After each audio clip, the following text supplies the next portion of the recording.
اچھا غور کیجئے ایک اور بات پر، ہم جب ترجمہ کرتے ہیں میرے نزدیک تو حمد میں شکر کا پہلو غالب ہے اور تعریف یا ثنا کا پہلو دبا ہوا ہے۔ اس کی دلیل کیا ہے؟ آپ کو معلوم ہے کہ حضور کے معمولات میں ادعیاء مسنونہ کی بڑی اہمیت ہے، اور ذکر کثیر کا سب سے بڑا ذریعہ یہ ہے، ذکر کثیر۔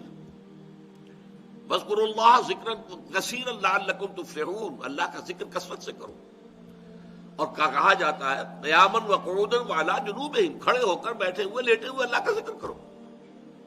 اس کی بہترین شکل کیا ہے؟ دنیا کا ہر کام کرتے ہوئے اللہ کی حمد کرو، اللہ سے دعا کرو، اللہ کا شکر ادا کرو۔ چنانچہ دیکھیے آپ بیت الخلاء سے باہر نکلے، اگر نجاستیں جو ہے جسم سے فضلات نکل گئے، طبیعت کے اندر ہلکا پن ہوتا ہے، ایک انشراح ہوتا ہے، اس وقت کا ورد کیا ہے؟ الحمدللہ الذی اذھب عنی الاذی وعافانی۔ اب یہ مقام شکر ہے۔ اگر یہی فضلات جسم میں رہ جائیں، قبض شدید ہو جائے، کیا حشر ہوگا انسان کا، کیا کیفیت بیتتی ہے انسان پر، پیشاب رک جائے، کیا قیامت آتی ہے انسان پر۔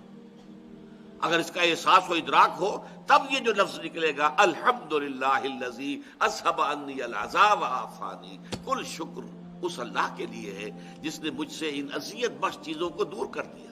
یہ اگر میرے جسم میں رہ جاتی تو اذیت کا، برس کا، بیماری کا موجب ہوتی، انہیں دور کر دیا اور مجھے عافیت بخشی، عافانی۔ صبح آنکھ کھلی، الحمدللہ الذی احیانی بعدما اماتنی والیہ النشور، کل شکر اس اللہ کا ہے جس نے مجھے پھر زندگی عطا کر دی اس کے بعد کہ مجھ پر موت طاری کر دی تھی۔ نیند جو ہے وہ موت کی بہن ہے، آدھی موت ہے، تو گویا کہ صبح اگر اٹھے ہیں تو ایک نئی زندگی ملی ہے۔ تو چنانچہ جو بندہ مومن ہر صبح کا آغاز اس دعا سے کرتا ہو، الحمدللہ الذی احیانی بعد ما اماتنی والیہ النشور، اس اللہ کا شکر ہے جس نے مجھے زندہ کیا اس کے بعد کہ مجھ پر موت طاری کر دی تھی اور اب اسی کی طرف لوٹ جانا ہے۔ تو ایک صبح آنی ہے، صبح قیامت۔ صبح قیامت میں جب شعور کی آنکھ کھلے گی تو یہی الفاظ زبان پر ہوں گے، الحمدللہ الذی احیانی بعد ما اماتنی والیہ النشور۔ اچھا آگے چلیے، کھانا کھایا آپ نے، بھوک لگی ہوئی تھی، نقاہت تھی، کھانا کھایا، اس کے بعد کیا کہا؟